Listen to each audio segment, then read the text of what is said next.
Hello बच्चों। NEET 2025 chemistry का देखो उसमें क्या पूछ रहा है। देखो उसने बोला है कि ट्रू स्टेटमेंट बताने हैं, राइट। तो ट्रू स्टेटमेंट कौन कौन से हो सकते हैं एक बार देखो। फर्स्ट में बोला है कि gallium has very high melting point as compare to caesium. बेटा ये इनकरेक्ट स्टेटमेंट है। इसका रीज़न ये है कि गैलियम का जो बॉइलिंग पॉइंट मेल्टिंग पॉइंट होता है वो अप्रोक्स 33 डिग्री या 30 डिग्री के आसपास ही होता है। मतलब अगर हम अपने पाम पर भी गैलियम को रखते हैं तो मेल्ट होना स्टार्ट हो जाता है। तो फर्स्ट स्टेटमेंट इनकरेक्ट है। वो बोल रहा है कि on Pauling scale electronegativity value of nitrogen and chlorine are not same. ये बात सही है।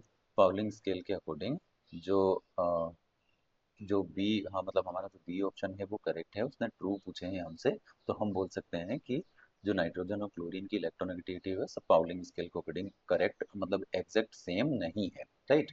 फिर ये कह रहा है argon, potassium, chlorine, calcium and sulphur, इन सब के इलेक्ट्रॉन जो हैं वो सेम है। पर आर्गन का न्यूट्रल फॉर्म में ही 18 होता है, 18 इलेक्ट्रॉन होते हैं क्योंकि उसका एटॉमिक नंबर ही 18 है। अब पोटेशियम का 19 होता है, पर एक पॉजिटिव चार्ज आ गया तो उसका भी 18 रह गया। फिर कैल्शियम का जो क्लोरीन है उसका 17 होता है, पर एक माइनस चार्ज आ गया तो उसका भी कितना हो गया, 18। कैल्शियम का 20 होता है पर 2 पॉजिटिव चार्ज आ गया तो फिर से 2 इलेक्ट्रॉन कम हो गए तो भी 18। और सल्फर का 16 होता था बट उसमें से 2 माइनस चार्ज लगा हुआ है, मतलब 2 इलेक्ट्रॉन ऐड कर दिए। तो इसका मतलब इसमें आइसोइलेक्ट्रॉनिक स्पीशीज है, मतलब ये सारे ही हैं। Correct order of first order ionisation enthalpy of sodium, magnesium and aluminium and silicon. देखो बेटा, आयनाइजेशन एंथैल्पी की वैल्यू हम ऐसे कैलकुलेट करते हैं कि इन जनरल लेफ्ट टू राइट जाने पर नेगेटिविटी वो एंथैल्पी की वैल्यू बढ़ती है, इंक्रीज होती है, राइट। पर यहाँ पे जो मैग्नीशियम वाला ग्रुप आता है उनके फुल्ली फिल्ड कॉन्फ़िगरेशन होने की वजह से जो कॉन्फ़िगरेशन आता है वो कुछ ऐसा आता है। सोडियम से ज़्यादा कौन होगा, एल्यूमिनियम, और उससे ज़्यादा कौन होगा, Mg, और उससे भी ज़्यादा SI। तो ऐसा एक ऑर्डर बनना चाहिए। पर अब देखो, सोडियम के जस्ट बाद इन्होंने यहाँ जो ऑप्शन में दिया है उसमें क्या दे दिया, मैग्नीशियम, जो कि इनकरेक्ट है, राइट।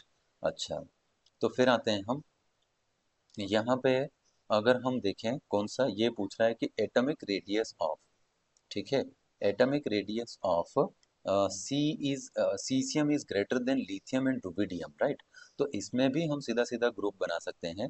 लिथियम आ जाएगा, फिर सोडियम आ जाएगा, फिर पोटेशियम, फिर रुबिडियम और फिर सीसियम। तो आप ये देखोगे कि सीसियम जो है वो सबसे बड़ा है, रुबिडियम से भी पोटेशियम, सोडियम और लिथियम सबसे बड़ा है। तो इसका मतलब हमारा जो ई ऑप्शन है वो करेक्ट है और सी करेक्ट है। और बी भी हम बोल रहे हैं, पर एक मिनट हमें यहाँ पे ढूंढना पड़ेगा कि जो ऑप्शन है उसके अकॉर्डिंग तो सी और ई मिल रहा है। बी मिल, अच्छा यहाँ पे गड़बड़ हुआ है, सॉरी।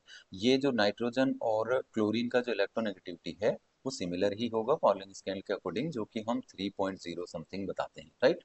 इसका मतलब ये इनकरेक्ट है। तो फिर तो हमारा बचा कौन सा, सी एंड ई, जो कि है सेकेंड ऑप्शन में, और ये हमारा करेक्ट आंसर है। Thank you.